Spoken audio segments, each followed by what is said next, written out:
Yo guys, this is Reinhardt, and I'm actually promised this one of my fans to be in a movie. So yes, you're gonna be in a movie, my friend. This is your name, this is your chat. There you go. So anyway, this movie is going to be... There he is, by the way, standing there, leveling. Get the grinding ass down there, blood leveling is OP. Anyway, this movie is going to be about the 5.2 and decay and you. Yes, I'm taking the rhymes because I'm a freaking gangster, my friends. But in all honesty, yeah, this video is going to be about the 5.2 decay and you, and I'm going to be talking about the glyphs. As you guys can see, I've been experimenting a little bit with the glyphs. Glyph of chain of ice. Like, for example, that. And I'm going to talk about the talents, what I think about the upcoming talents, what I think about the comps, which comps I think is going to be more powerful, which ones are going to be more viable, which comps I can predict doing a huge comeback. That's basically it, so let's get at it. This is going to be a nerdy ass, analyzing, boring ass video. So what I mean by that is, my friends, you can actually just completely tap this video, go play some WoW, and actually listen to me talking about the other stuff here. I think it's going to be a really good choice. So this one will be those, not sort of a podcast, but one of those longer not analyzing videos that everybody actually requested for me to see. So if you still want to watch this video, please watch, because I still have a really good footage of me asphyxiating the rock during the Cloak of Shadows, but that's about it. Either that, it's me just going over the talents, over the glyphs, while standing next to the training dummies. So it could be one of those perfect videos where you want to play the game and you want to watch the movie, a video. Do these two things at the same time. Go play some WoW while actually listening to this video as well. So I'm gonna talk about first of all, Asphyxiate. The biggest changes have been out there. So Asphyxiate doesn't cost a rune, it's awesome, it's great, and stuns the target for 5 seconds on a 30-second cooldown, which means that we do have actually stun. A decay with a stun, the low cooldown stun, a decay with a low cooldown stuns. That's a more contradiction than a fucking starburst. And not that a starburst was a great contradiction anyway.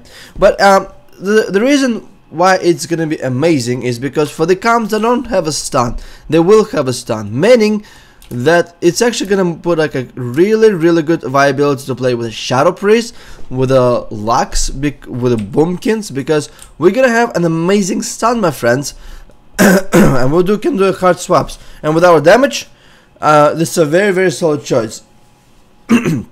Excuse me. Now, do I think that it's going to be the only viable choice? Absolutely not. Do I believe that Chillblains is also going to be very good? Yes. Why? Because of the second, probably one of the most important things that actually happened to Unholy Decays is Icy Touch converts our Frost runes to Death runes, meaning that we're going to be Icy Touching a lot. It has a really good synergy with the Chillblains. Amazing synergy with the Chillblains, because for one main particular reason is you are dispelling, converting runes, and snaring at the same time. Now, can you use Icy Touch with Asphyxiate? Oh, hell yeah, you can.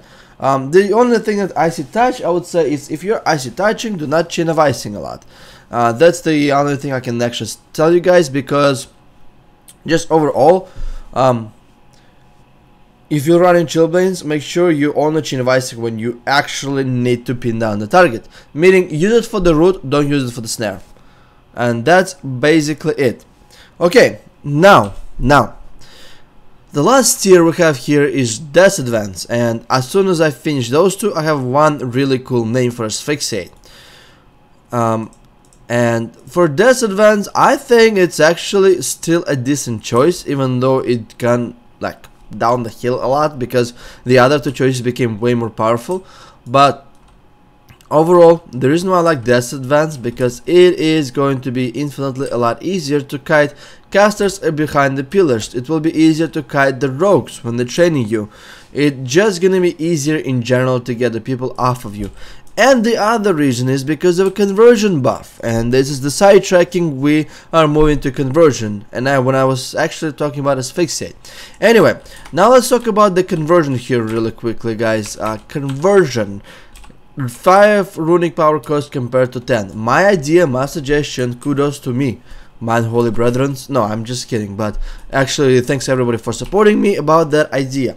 Now, What about the conversion? This is gonna be a nice talent, absolutely. When it's gonna be used? In 2v2? Probably a lot. Is it gonna be used in 3v3 matches? Probably a good amount as well.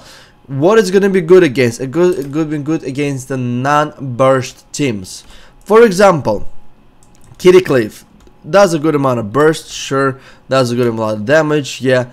What you can do against the Kitty Cliff, actually go for the full duration of Iceborne Fortitude, 20, and then put a conversion up during their main burst, and then, of course in that presence. While in that form, what you can be also doing is you can be death striking and cutting your way through that, and while you're kiting, you can also be healing yourself. And Chain of Ice kiting again, and Death and Decay kiting, which is also good.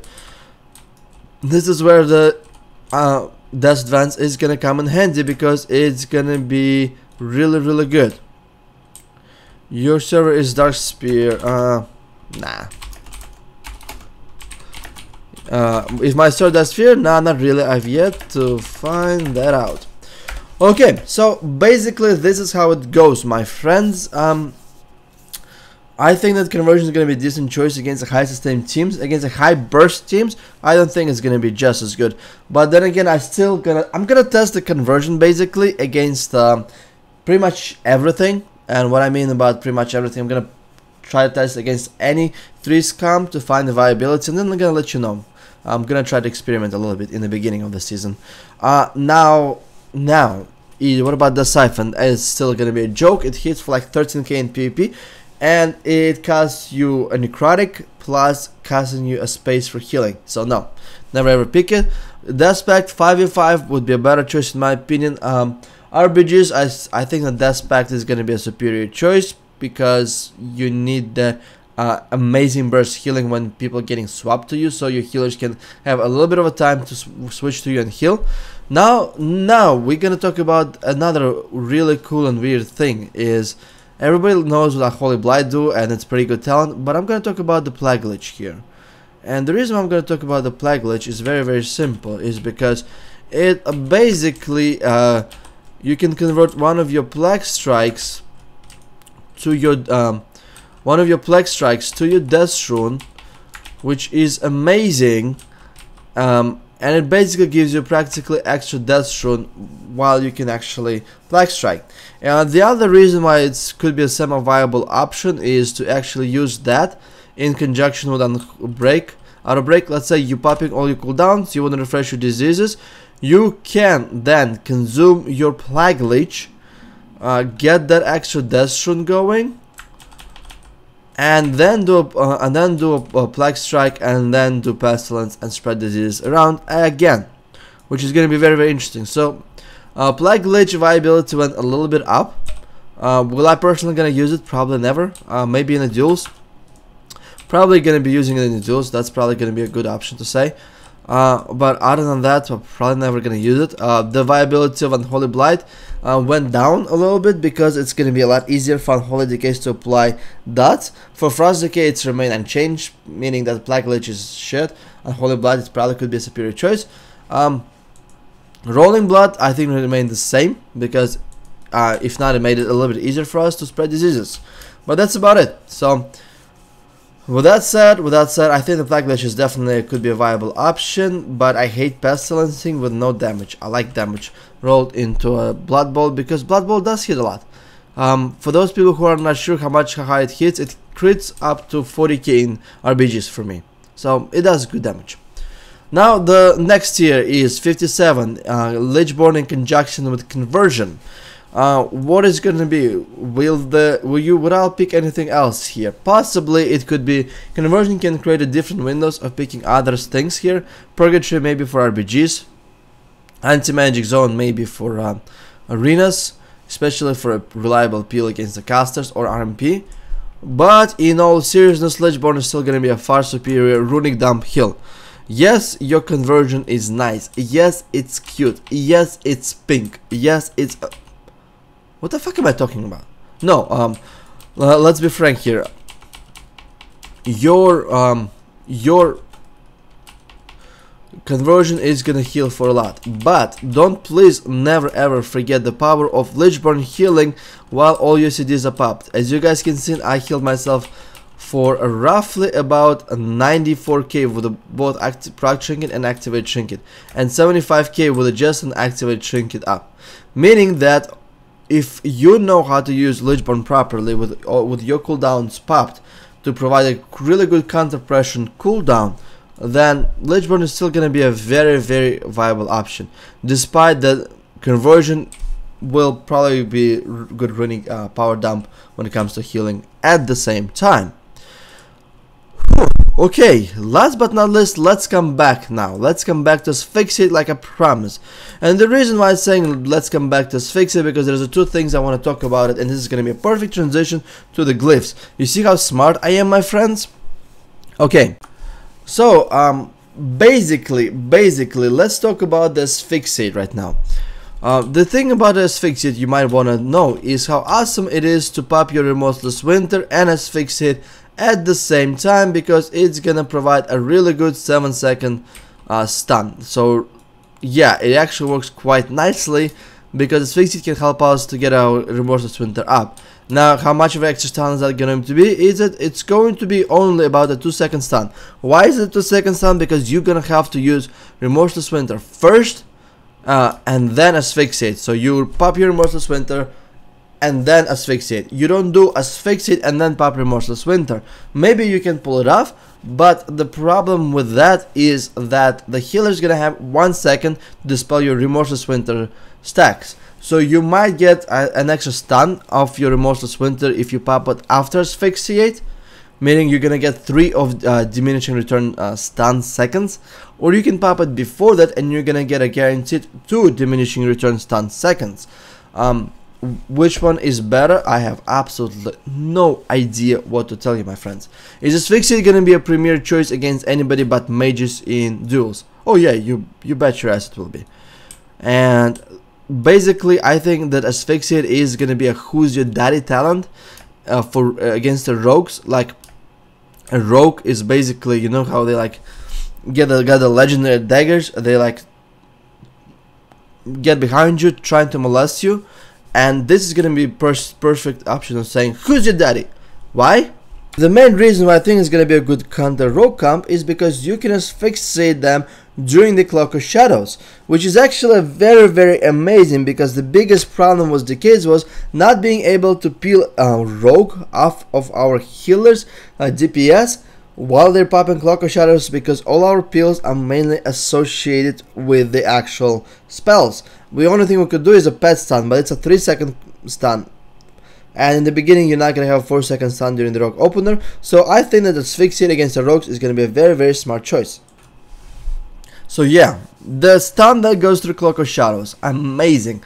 The main thing about that is that we can peel, because they can Cloak of Shadows dance and we can still stun them during that time. And yes, of course, during that time they can trinket, but then they're not gonna have a trinket for the next 2 minutes, meaning for the second dance they won't gonna have a trinket. You can fully negate it with your Asphyxiate. And the most awesome thing about this whole thing is that we can kill rogues easily in a stun. I honestly killed rogue from 70% to 0 with a Druid Hats on them. And it was a 2900 multi-gladiator rogue. So rogues die in the stuns, finally, like everybody else. So they might actually pick a cheat dash, but if they pick cheat dash, then they take good amount more damage in. So yeah, Asphyxiate is going to be really good against the rogues. I think we got that portion covered. Now, I said this is going to be a perfect transaction towards the let's wave and slash dance as well. Not the training time though. But anyway, there's one of my fans. Okay, so now let's get rid of Asphyxiate. And the reason I'm saying it because they buffed Strangulate by a good amount. It's 1 minute cooldown. Everybody knows that. No, it's not that. That's not the reason they buffed it. The reason they buffed it is actually it's off global cooldown. And what does the off global cooldown means, my friends? It means something very simple actually. You ready for it? it adds one extra silence to us. So basically we can be DPSing while applying Strangulates at the same time, and it is extremely strong because it adds 1 extra seconds of a stun of the silence. During that 1 extra second we can apply 1 extra necrotic, and 1 extra necrotic during all the cooldowns pops is about 50 to 60k extra absorption. Now, how good is a 50 to 60k extra absorption? It is roughly about 12% of somebody else's hit points. So with the damage, it can easily get up to maybe like 18 to 20% somebody else's hit points. Now imagine having being pressuring for 20% of somebody else's hit points in 1 silence, 1 extra second of silence. Amazing, isn't it? Yeah. So now, as Strangler is still going to be a viable option for us, and finally actually got the treatment it actually deserved, rightfully so. Now the last things, let's talk about the glyphs. The reason why I'm saying I'm going to make a sneaky, awesome, smooth pimp ass transaction to a glyphs, because Glyph of Strangulate now looks surprisingly appealing with a new Strangulate buff. Imagine extra 7-second lockout on 1 minute cooldown. Yeah, that actually could be extremely strong, but again, with the great power comes great responsibility. You don't want to strangulate for just sake of strangulating, even though you can get 2 extra seconds of your silence, and an effective usage of your cooldowns is still gonna be an ineffective, even though you can prolong it by extra 2 seconds. So be careful, but I do think this glyph is gonna come back. Now I'm gonna talk about the glyphs that are gonna be absolutely not, in my opinion. Is a glyph of anti-magic shell and a glyph of shifting presences. And the reason why I'm saying those, I'm not a big fan of those 2 glyphs in particular, is because they're very mongoloidy. Let me reiterate here a little bit. The shifting presences glyph is a nice glyph when you're getting trained, when you go in and out of your stance. It's awesome. But honestly, in my even stream, I actually said this basically is the glyph against the retards. For retards who cannot manage their runic power. Okay, let's put it this way. I build up all this runic power and I'm getting trained. So what do I do? I can chain of ice, dump my runic power before Warrior can fully commit to me, switch to the blood presence, and that's it. And I don't even have to be using the glyph spot for it.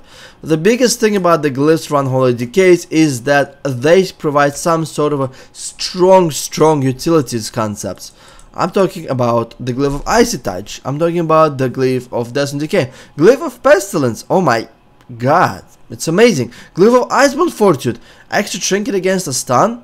Icebound Fortitude is a damage mitigation is shit already, so it's not like it's gonna help us a lot in survivability, but extra trinket against a stun is extremely strong, especially against the mages defreezing your ass. So with that said, I think the shifting presence just goes down on the priority queue. I did use it quite a good amount, but not really that much. Glyph of Chain of Ice is garbage, hits for 3k, I actually tested out myself. Glyph of Anti-Magic Shell. Now, the Glyph of Anti-Magic Shell is also going to be a bad pick. Now, I know a lot of people are not going to agree with me here, but the reason I'm saying it's going to be a bad pick is for one main reason. And the reason is, when you pop in your AMS, people usually have a tendency to get off of your nuts for at least 5 seconds. And if they keep DPSing you, they will just DPS you right through it, and it's not gonna help that you're gonna mitigate 25% extra. They can just pop your anti-magic shell during their burst cooldowns and still kill you within, like, before that 5 seconds of AMS expired. Happened to me numerous times, my friends. So it happened to me against the 3 Death Relax. They all like Chaos Bolts into my face. I interrupted 1 Chaos Bolt and I AMS'd the other 2, and I still died in a Shadow Burn because 2 Chaos Bolts ate my whole anti-magic shell, and then Shadow Burn finished me off.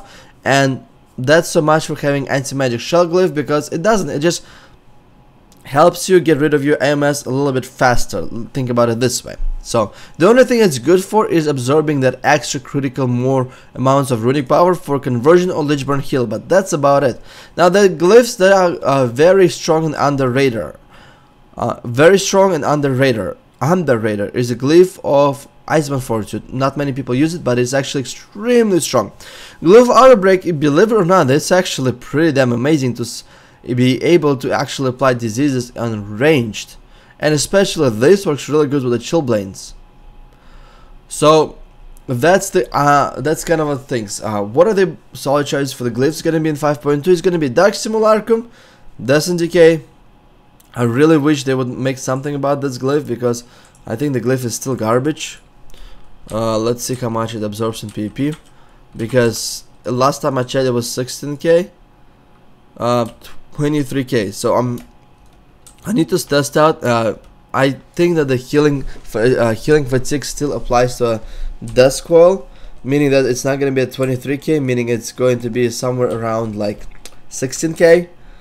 So I'll need to test that out before I can give you a definite answer. And I think that's about it, my friends, when it comes to glyphs, talent picks, and the stuff that I can see what's changed and what's not changed. Glyph of Mind Freeze is not going to be that great. Glyph Pencil is still going to be a Assault and a must-have for RPGs. Strangulate is going to be very, very interesting. And the minor glyph of Geist, I actually like that glyph a lot, because they actually increase the size of Geist. And by the looks of it, Geist are a little bit smarter than ghouls. But I'm thinking I'm just gonna run the two different unholy specs. Just get rid of blood or frost spec. I was doing actually troll. I'm gonna show you a little burst rotation for blood decays. It's actually very funny to watch. Okay, let's actually wrap this up really quickly. Let's talk about the comms, and I'm gonna make probably a really good separate video about the comms, where I'm actually gonna touch base and say why I think individual comm is gonna be very strong. I'm also in the process of saving money to get my gaming laptop so I can make more videos. So thanks everybody. If you guys are the person who came to my stream and actually donated towards that cause, thanks a lot, really appreciate it. But anyway, let's talk about the actual comms. I think that PHDK is going to be still a very strong comm, mainly because it's gonna get very strong, because DKs get a 30-second stun. The biggest thing about DK and a Hunter is always a matter of a ranged DPS stunning somebody for the Hunter to do damage. The reason, like the BM Hunters, they have all their pets do damage, but I'm expecting a comeback from Marksman Hunters. So asphyxiating somebody while Marksman Hunter and you unloading a full damage rotation while the Hunter is controlling the healer, oh god, that is going to hurt a lot. So that. Now let's keep talking about here the other comps. Shadowcliff. The Shadowcliff is getting a stun, a really good, like amazing hard swap stun, and I think it's gonna further make a Shadowcliff way more viable, especially with the Unholy Decays getting like a disease damage buff. Then we also have Unholy Play that is going to be very viable. We basically countered any single KFC with me playing with a really good Shadow Priest this season, and you guys should probably saw a couple of my videos early. And what we did was just asphyxiate into a silence on the healer, and that worked wonders. So with the new asphyxiate, it's going to create more opportunities for hard swaps for Unholy Play, and it's going to be amazing. Actually, I'm going to test out this glyph really quickly. Now, actually, I'm going to test it out some other time. Now, the other ones, the DK Rogue is going to be extremely powerful. DK Rogue Disc are actually looking, if not overpowered, but at least amazingly, surprisingly, stupidly viable. Then we have DK Rogue Disc is going to be strong. DK Monk DPS Disc, DK Healer Monk DPS is going to be strong as well, gripping somebody into Ring of Peace. By the way, Ring of Peace is, oh, so peaceful, so very peaceful. No, not really, it actually makes me rage. Not be at peace with myself, but makes me want to rage. So they probably need to add some ambient music to it. Okay, so that's basically it. TSG, how's it looking? Well, it's gonna be looking very interesting. Basically, Warrior's not gonna have as many stuns, but the Warrior sustained damage is going to be increased. So, what I think about it, I'm not sure. Warrior's gonna be squishier than the case probably, or at least just as durable. So, because DK's defense is getting buffed, Warrior's defense is getting nerfed, so I'm not sure. Maybe the whole raw sustained damage is gonna carry it out, but I am not 100% sure. I cannot actually bet on it just yet. So anyway, thanks a lot guys for watching this video, and до свидания, my friends.